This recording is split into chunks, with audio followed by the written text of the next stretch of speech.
Hello. Today we are talking about a topic that is causing sleepless nights for practices across the country: dental team staff shortages.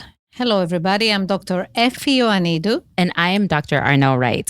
Whether you are looking to hire or looking to get hired, this episode is for you. From the American Dental Association, this is Dental Soundbites, created for dentists by dentists. Ready? Let's dive right into real talk on dentistry's daily wins and sticky situations. Hello, friends. If you are enjoying Dental Soundbites, please help by rating us on Apple Podcasts, Spotify, or wherever you are listening to this podcast. And if you can, please leave a review. This is going to help us continue to support other dentists and our great profession. We have all read and heard stories about staffing shortages in dental offices. And I think it's a very, very hot topic right now. Absolutely. It's been for quite some time, actually. Yeah. So today's special guest is no stranger to this issue. In fact, she's a management strategist, consultant, an author, and a go-to expert for creating success for dental clients and companies. Let's welcome to the show, Ginny Hegarty. Hello, Ginny. Thank you very much. It's a pleasure to be here. I'm really glad that you're here, and I'm really glad that we are having this conversation today. So tell us a little bit about you before we start. Well, I have had the honor of working with thousands of dental professionals through the years. I actually started working for my own family dentist as an assistant when I was 16. Yeah. So great experience as an introduction. And when I came back from college, I was very fortunate to work with a doctor who took me under his wing. I've had so many good mentors in dentistry. You dentists are wonderful, right? Yeah. And I held every administrative position, treatment coordinator position, and then went on to manage practices and practice administration and software system integration before I started my own company. And I shock myself when I say 25 years ago. It's been an amazing ride. And I often tell people, once dentistry gets you, it just doesn't let go, right? If you love it, you just love it. And there's so many different ways that you can make a difference. And definitely you work hard, but I don't think that success is really about how hard you work. I think it's about bringing people together to do the right thing for the right reason, because I know when you do that, success always follows. I love that so much. Ooh, well, let's go ahead and jump right to the content and the meat and potatoes of this episode. So, Jenny, I read you say that hiring well is not so much a race as a 3-hour tour, and that hiring slowly and following a process is the best way to secure the right staff. Can you tell us what you mean by that? I'm really curious. Unpack that a little bit for us. Well, I was a Gilligan's Island fan, right? So that definitely. I love Gilligan's Island, actually.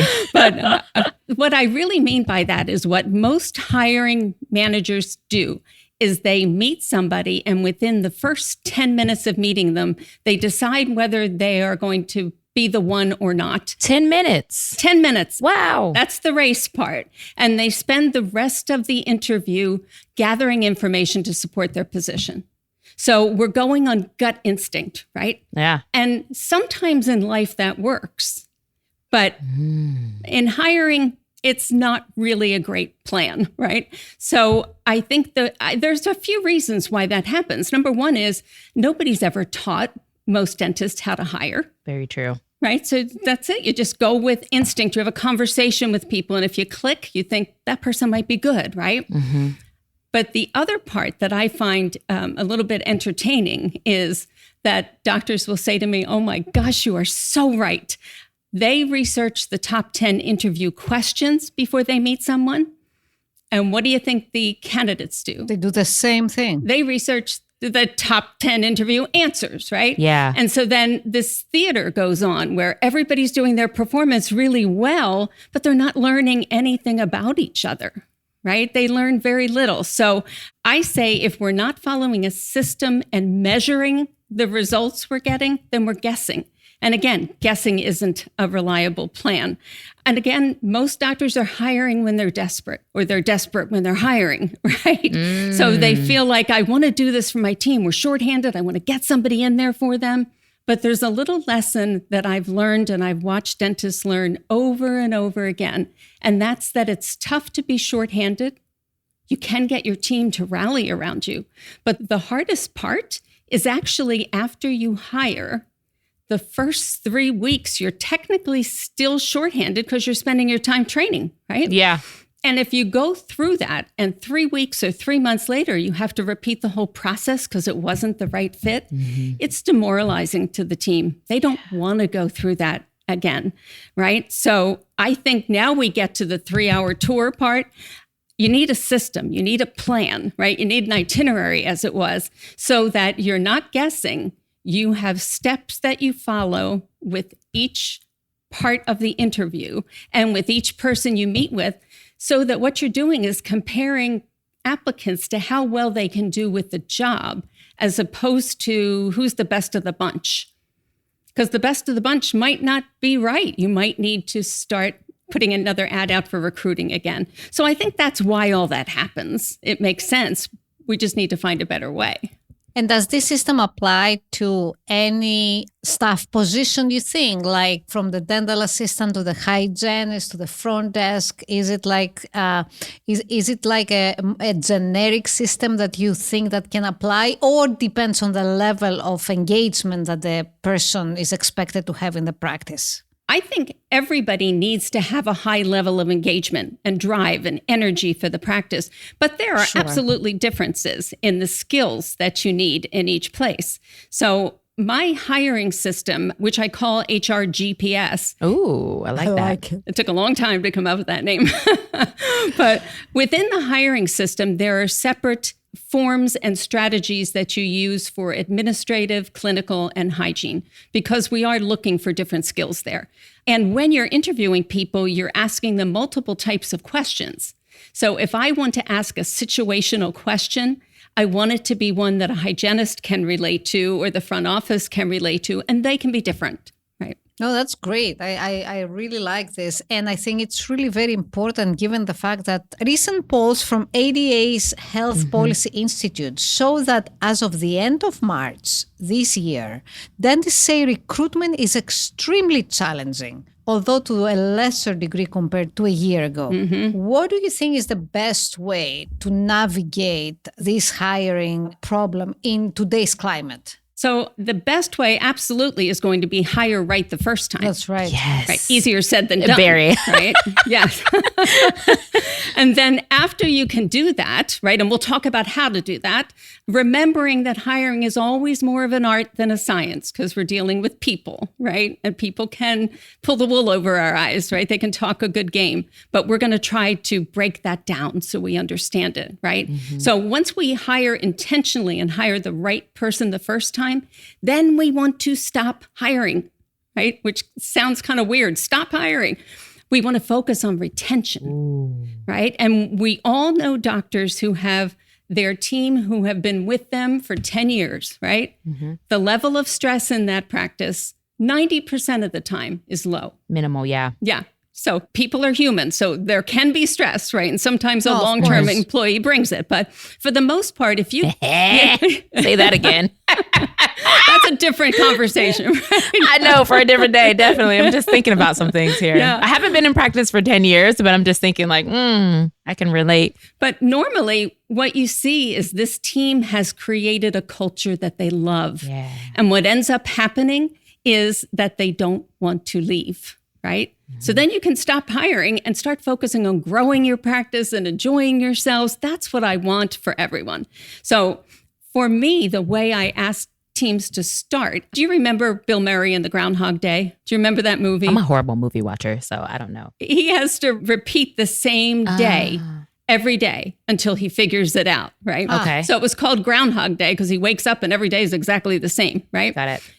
Our doctors hire, go through a process. That person quits or they let them go. And then they hire, go through a process, and the same thing over and over again. And often we say different face, different name, same person, right? Why do we keep repeating this? So I have an exercise that I ask my teams to do called the Groundhog Day exercise. And what we do is have them identify what went well with this last hire. Like before we move forward, let's analyze it a little bit. What was good? What did not work? Jenny, is this the whole team that's involved in this process, or is it just you and the doctor? I would say the whole team, or at least a department, but I love that. each person impacts everyone on the team, right? Right. That's why we call it a team. So I like the whole team coming together, and we're not trying to criticize the person who left. What we're doing is saying, what didn't work? So we don't have to use names, and it might be 2 or 3 previous hires you're looking at. And you could be saying, well, we kind of started off without all the information we needed at our morning meeting. So we were behind the 8 ball before we even got started. Or this person brought many strengths to the position, but they really did not do a good job of providing detailed chart notes. Right. So it was challenging for us when we didn't have somebody who was on top of that. So what are my non-negotiables going forward? And it could be I need to have somebody who's going to show me the drive I'm looking for, somebody who is going to be a great communicator, written and oral, but I want my chart notes to be at a higher level, right? And everybody needs those. I need people who will show up at my morning meeting and inform all of us on what we need to know so we can avoid the hiccups throughout the day.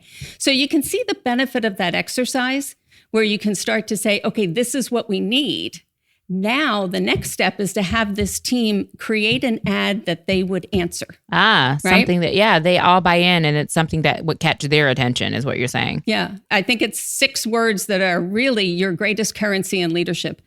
People support what they help create. I love that. So we can put a lot of things in front of them, like job description, say, here's your job description, and it gathers dust on the shelf. But if we say, can you take a look at this job description and edit it to what your job looks like right now, right? Mm-hmm. The doctor can then see, well, they crossed off things that I was wondering why that wasn't getting done, right? They don't even know it's their job. But they also get to write in the other things they're doing, right? Yeah. So they become a part of it, and the job descriptions are very effective. So for this ad, write an ad you would answer, right? And that's going to help us a lot. We're going to paint a greener pasture. Absolutely. Most of the best people are already working. They might be in a job that they say, it's okay. I like it. I don't love it. If there was something better out there, I would consider it, right? So maybe that person just looks at the ads once in a while. They jump online and say, anything out there? You want to jump off the page to them, to have them say, ooh, that might be worth it, right? Let me check out that practice, see what I think of them, and maybe that's my future. So that's the first part that I think is going to make a huge difference when you can do that. And that's part of a retention strategy. We're trying to get people who are opting in. The culture that you're trying to create, you earn that every day. So you can't just write that up and say, here's our culture, right? You have to earn it, and it has to be obvious when your applicants visit. So we all know if you walk into a home that's for sale and it smells like vanilla or freshly made bread, right? We feel better about the house. When you walk into someone's practice where people are getting along well and feel really well taken care of, you can feel it. Mm-hmm. When people are at odds with each other, man, you can feel that too, right? So you have to do that work first, right? So I think it's really important that we say job descriptions definitely have people feel really good about what they're doing and that they're being recognized. Most people want to know they're making a meaningful difference. And that way they love it. They don't want to leave. Hold them accountable. People actually really want that. The best people want you to hold them accountable, and then they'll feel really good about it. But that wanting it is a personal drive issue. You can't teach somebody that. They come with it or they don't. So for me, that's a non-negotiable. And as I'm interviewing, I'm looking for signs of that. Is this person going an extra step? Are they showing me an energy and a drive that I would like, right? Yeah. Pay your team well, but that's not enough by itself. Because if we just pay people well to make them happy, or we give them a perk to make them happy, but we're not holding them accountable to what they need to contribute, that builds entitlement. Entitlement builds stress. That builds turnover, right? Mm-hmm. So here's a doctor thinking, I'm doing a good thing. I pay better than anybody in town, but it's not working. Some doctors will say, especially recently when people were saying, how much per hour for a dental assistant? I don't know if I can afford that. And my answer is, can you afford to be without a dental assistant? For the right dental assistant, that will be worth it. Because the best people will do the work of 2 to 3 people, but you won't have to pay them 2 to 3 times as much, right? When somebody comes with that energy, you're going to get somebody who makes a difference for you. So don't be afraid to pay well. Just remember to do more, to hold people accountable to that. And then there are some things that you do that just let people know you're taking care of them. Absolutely. And that kind of culture, they can share with applicants when they come in the office. You can include some of it in your ad. Yeah. One of the most popular things I see right now is doctors who say, especially startups, I might not be able to do a lot in the way of benefits, but I love the day before Thanksgiving. We're traveling, we're going to see family, it's a beautiful holiday. I'm going to give them an extra paid holiday. I have one doctor who said, we call it Pie Day because everybody stays that day and makes their pies for Thanksgiving, right? And they love that they're being paid for Pie Day. So, or Christmas Eve, the day after Christmas. Those couple extra holidays pale in comparison to how much a turnover is going to cost you. But it's going to build loyalty with a team member, right? So I want you to think about it a little differently because we must be frugal for sure. We have to be responsible, but at the same time, sometimes investing that way has a payoff that has a team that's there for a dozen years, right? Or a team member. I love that. Quarterly team days, quarterly half days. You work the morning, you all go out for fun in the afternoon, you get paid for the whole day, right? You're being paid. You can be talking about team building. You can be talking about building your skills and communication. That's something people look forward to every quarter. And there's lots of little things like that you can come up with that people say, I just feel really good about what we're doing here, right? And when they meet an applicant, they could be sharing those things. And that person might just say, you know what? I would love the day before Thanksgiving and the Christmas Eve off. That would make a difference to me and my family. Some people do birthday pay with special arrangements there, but it's these little perks. They're not free by any means, but turnover is extremely expensive. So I think if we can show people we care about them, it makes a huge difference. A lot of people try to use bonuses to do that, but punishment and reward are the opposite sides of the same coin. If the bonus program doesn't work this month, they feel punished. If it does work, then they're happy. Well, so we have this roller coaster going on all the time. I would much rather do perks that reward the team that they can count on. Yeah. For me, that I'm in academics, great ideas. These are things that I didn't even know that they existed. We'll be right back. Are you ready to start, buy, or grow a practice or group? Panacea Financial offers thousands in savings to ADA members looking for practice financing. Doctor-founded and expert-driven, Panacea Financial offers concierge-level service and finance options designed exclusively for dentists. Visit panaceafinancial.com/ADA. Panacea Financial is a division of Primis, member FDIC. Bring your crew and come pass a good time at SmileCon 2024, October 17th through the 19th in New Orleans. And just like New Orleans, SmileCon marches to the beat of its own drum with dynamic CE. Unparalleled experiences at Dental Central. Get jazzed about the Bouncing in the Bayou Fest and even more moments that excite and delight. So let the good times roll at SmileCon 2024, baby. Welcome back to Dental Soundbites. We are having a conversation about the hiring challenge in dentistry with Ginny Hegarty. How frequently do dentists or practices perform exit interviews in a sense to understand why the retention is low, why people are departing, what is the main reason, how should I shift my strategy, what is the thing that turns staff off? Do the exit interviews happen, or is it something that we, for example, in academics, this is like HR does a very classic and standardized process as to why someone is departing, exploring and diving into this. Ginny, does this happen in practice? Now, the HR policy and procedures manual that I put in place for my doctors certainly recommends it, certainly has the forms to lead you through it. But sometimes the departures are contentious and sometimes they're not, but somebody doesn't really want to get into it. So they just say nice things and they leave. And that happens more often than not. Dentistry is a pretty small world. Yeah. And people are afraid that this is what I'm being told. If I really spill the beans here, I'm not going to get a good recommendation. Right? So I get to have some private conversations with team members where I'll say, so what happened? And they'll tell me, and I can share that with the client. So we do get some insights on that, but you can't really count on it. Unfortunately, you can't. Yeah. No, it makes sense. I get it. You know, Ginny, while we're talking about challenges, that actually leads me into my next question. So what is one of the biggest challenges facing dental hiring right now? Well, it's one that's been there for a good while, but I think it stings more now because the market is tighter.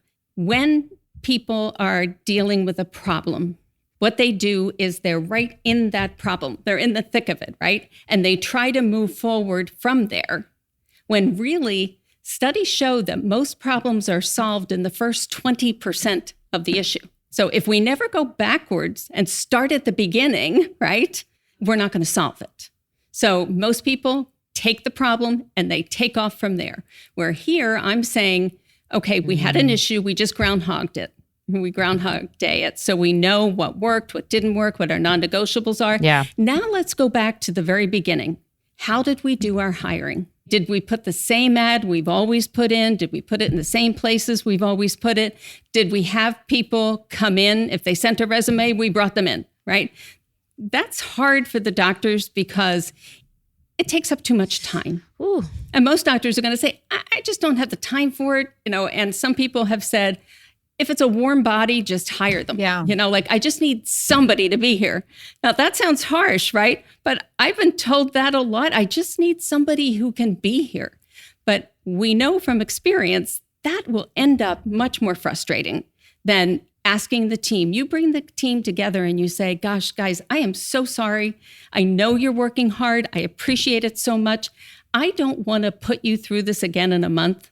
So I'm going to ask you, can we do this a little bit more? We haven't found the right person yet, but we're all working on it. So I'm going to ask for you to come together again.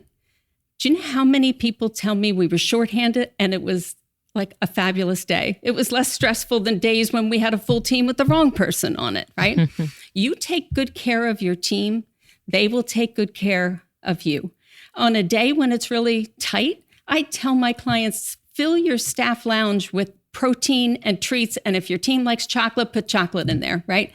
I'm not going to be the nutrition police, but have something that they can grab. If they're working through lunch or staying late, grab a yogurt, grab a fruit, get some nuts, and people feel good about that because we all know what hangry feels like, right? These are the people taking care of your patients too. I love that so much. So if you just run to the local Costco or something once a month and pick up some snacks, people don't take advantage of it. They love knowing that the apple or the nuts are there when they need it. Oh, yeah, for sure. It's a team builder and everything comes through the stomach, right?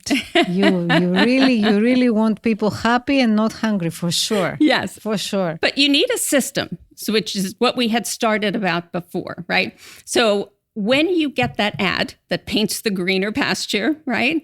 I want you in that ad to make sure that you're asking your applicants to jump through a hoop for you. Remember I said we can't give people drive, they have to come with it, right? Yeah. So ask them to do something. So many doctors these days are telling me, I go through this whole process and then they don't show up for the interview. It's so frustrating. But if you say to somebody, please take a moment and visit our website or our Facebook page, get a sense of our practice, and then send me a cover letter explaining how you feel you can be an asset to our team. I can promise you from decades of doing this that 80% of the people that reply will not send a cover letter. Sad, but they won't. Yeah. And of the 20% who send the cover letter, 80% of them will say something like, "Dear sir, I'm very interested in the position. Please call me." Neither one of those took an extra moment to try to impress me, right?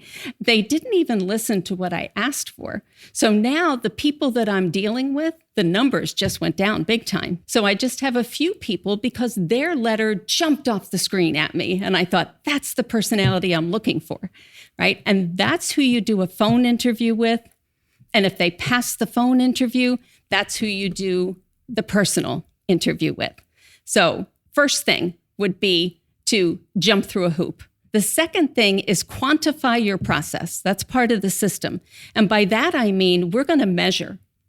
So every phone interview has 6 questions.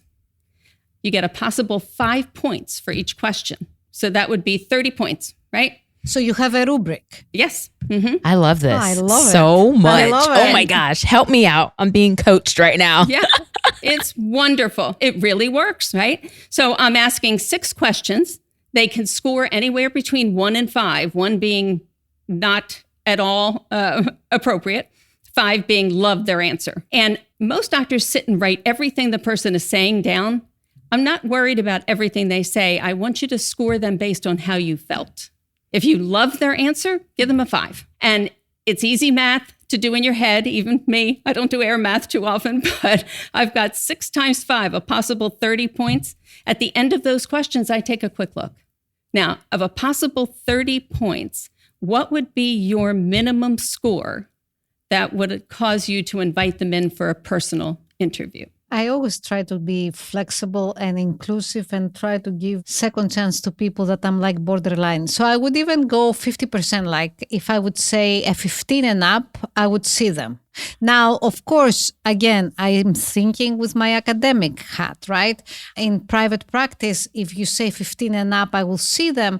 You have to also think about the time that you have available to contact the in-person interview. So you may be a little bit more stringent. I don't know. I vote for 15 and up. But what about you, Arnel? I was going to say 15 to 20. Yeah. I feel like sometimes over the phone, you can't get as good of a feel. And so in person, I feel like you can solidify some things a little further than you would have over the phone. So I would say 15, but I kind of I would prefer a 20 at least, you know.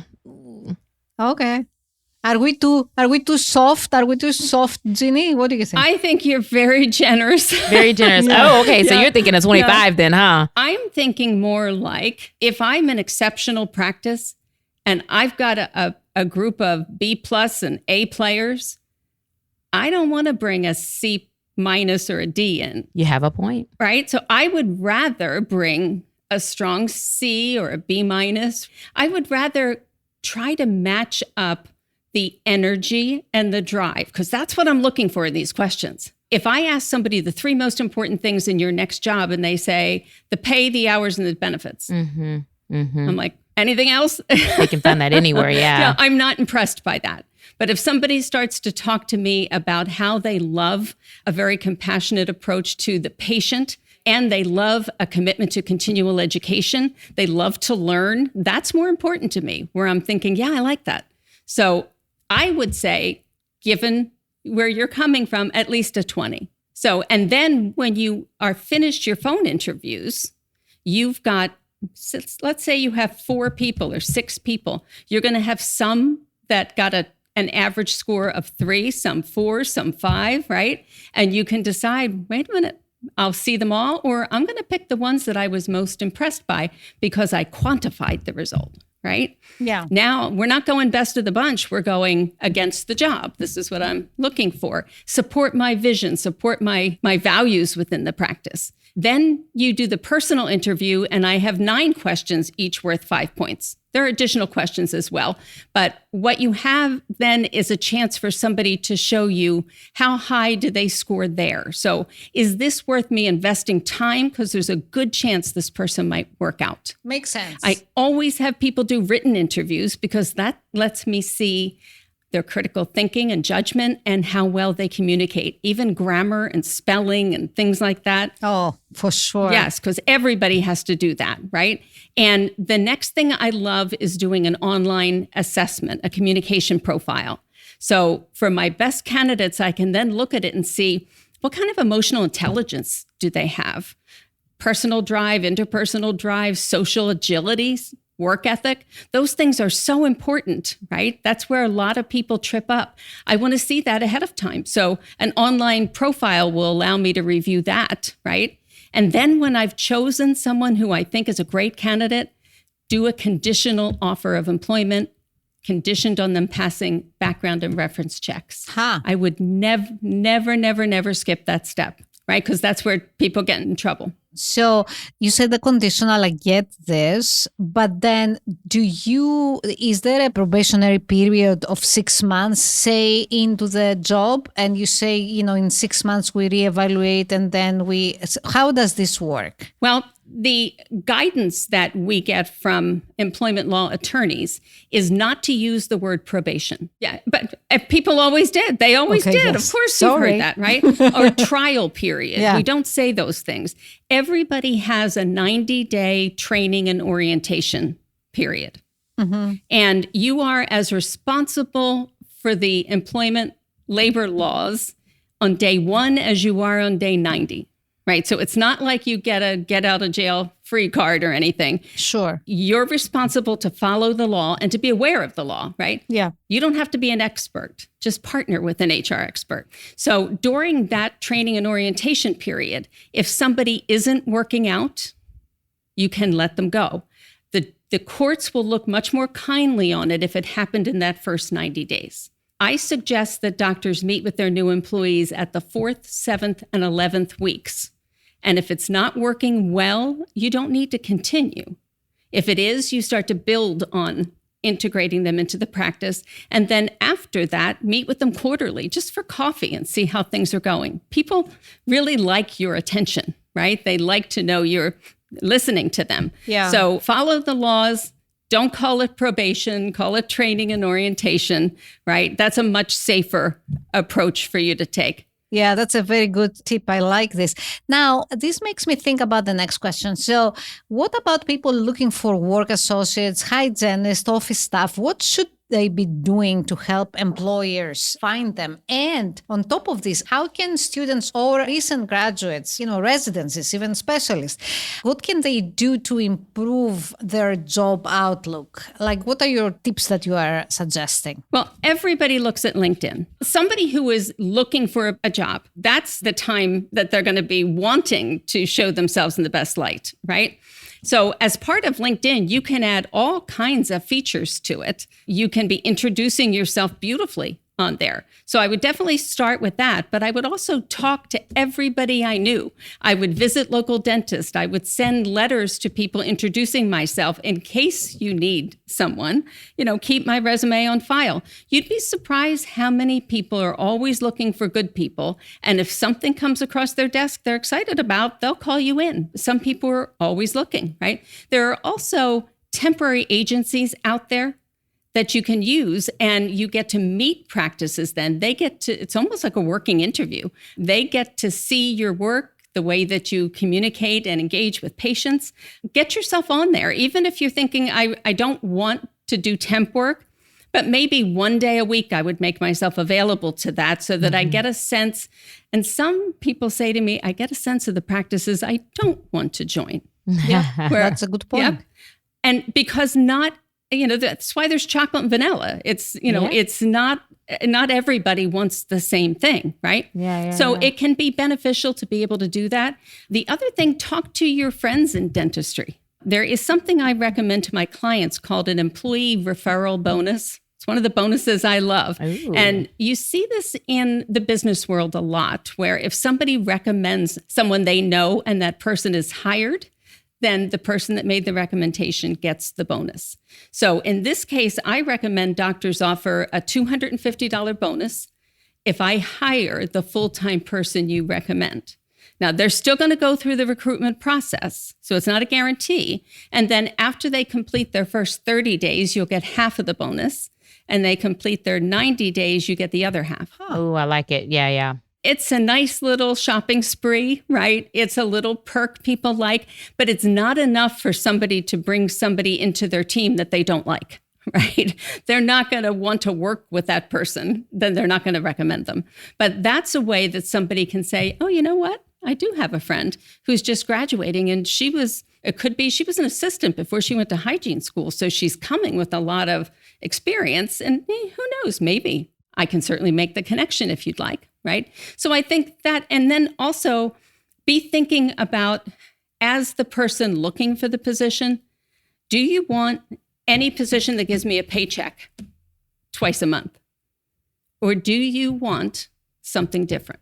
So the same way that you kind of created the picture of what your next employee is going to look like, create the picture of what your next practice is going to look like. Many doctors have had the experience, and many team members, of working in practices that weren't a great fit for them. And remember, we're not judging whether people are good people or not. We're judging whether they're a good fit, right? Because everybody has a different combination of things that really appeal to them. And once you identify those things, you're more likely to recognize them. It's funny, a lot of people recommend that in dating. Make a list of all the the qualities you're looking for in someone. What are your non-negotiables, right?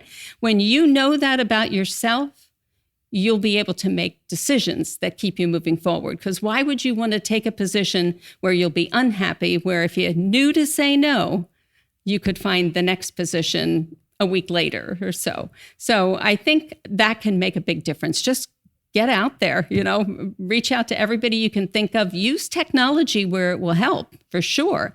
But the biggest thing when it comes to hiring new people, engaging new people, and creating great retention is the people skill. Mm-hmm. So these systems that we're talking about, systems don't work all by themselves. Right? It's people that make the systems work. Oh, for sure. Yeah. One other thing that's really interesting, whether you are the person looking for a new job or the person looking for the new employee, is to remember that in communication, 55% of our success is in body language. Mm-hmm. Like, it's not necessarily the words, or it's the voice quality and the body language. So remember I said when somebody is giving you answers, don't be sitting there writing every word down, right? Be watching them. How you feel. Observe. Yeah. Yes. And you will see whether somebody is trying to give you the answer you want to hear. What they think you want to hear. Or whether this is them. Yeah. Yeah. This is them. They've done it. They know it, and they're going to jump into it. So all of those things. It's funny, many times in interviews, I find that people use keywords connected with verbs. So, and their answers don't mean anything, right? So it's exactly what you're saying. As we search the 10 top questions, interviewees will search for the 10 top answers. And then you get these generic responses that they tell you what they think you want to hear. And it's a vicious cycle. Mm-hmm. And now I'm going back to what you said about the cutoff of 15 versus 20, 25. Mm-hmm. One of the reasons that I thought about 15, and I thought that, maybe you should give a second chance to people that on the phone perhaps were not as articulated. Mm-hmm. But, coming in person and observing this energy and the body language and the way that they engage, the eye contact and all this. I mean, I don't know. Sometimes people on the phone can be blah, and then in person can be full of life and you feel they belong. Or preoccupied on the phone, too. Sometimes, when they're not required to be right in front of you, they may be preoccupied with something else, Mm-hmm. Yeah. And I find this with Zoom, too. Yes, absolutely. Because while you have them on video, the, text pop up. Mm-hmm. But, this is an amazing conversation and very useful tips you're giving us, Ginny, and that we can apply in every life situation, I guess. Very, very often, right? yes. Absolutely. Yeah. And this might not be what you expected when you were thinking about how do we hire in a tight market, but it's these things that I think will lead you to the better relationships, the better fit, right? That then lasts. So I think to do it very intentionally and then focus on retention. So you're creating this great culture where people don't want to leave, right? And they're going to invite their friends in. Yeah. And then you get to become one of those fortunate doctors who is not searching for new team members. Right? They've got their stability. Yeah. And I work with some practices where they get resumes all the time. I've heard about your practice. I want to work in your practice if anything opens up, because some turnover happens for good reasons, right? So people get promotions or move or win the lottery, whatever they do. I need that one. Yeah. Relocate. Yes. Life happens, and things you can never predict, for sure. On the next Dental Soundbites. We're talking about how you can adopt an entrepreneurial mindset to build resilience in your career and better serve your patients, even if you're not a business owner. What a great episode. Oh my gosh. Man, I'm bubbling over. Oh, for sure. Thank you so much, Ginny. This is so useful. It's a lot to process. I was taking some notes over here. Yeah, I hope it provides a lot of hope to those doctors who are frustrated. Yeah. It's a different twist. It's a way to do things differently. And one of my favorite parts, they're not alone. They're going to involve their team in this, right? Yeah. Because oftentimes doctors think if it's going to get done, it's got to be me. But your team wants to be part of the process. Very true.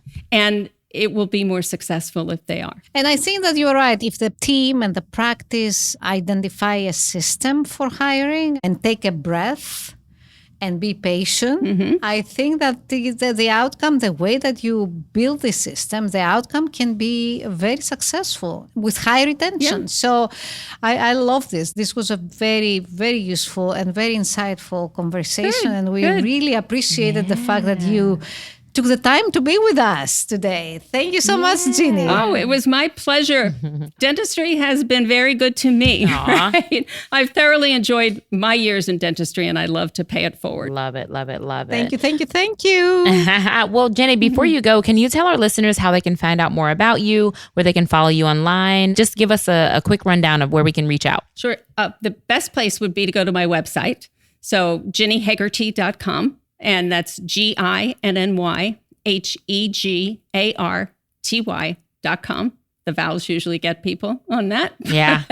And as soon as you get to the website, there's a pop-up that says, stop hiring and start growing your practice. Learn more. And if you click on Learn More, it takes you through a lot of what we just talked about here. And it also will explain the HR GPS for you as well. Nice.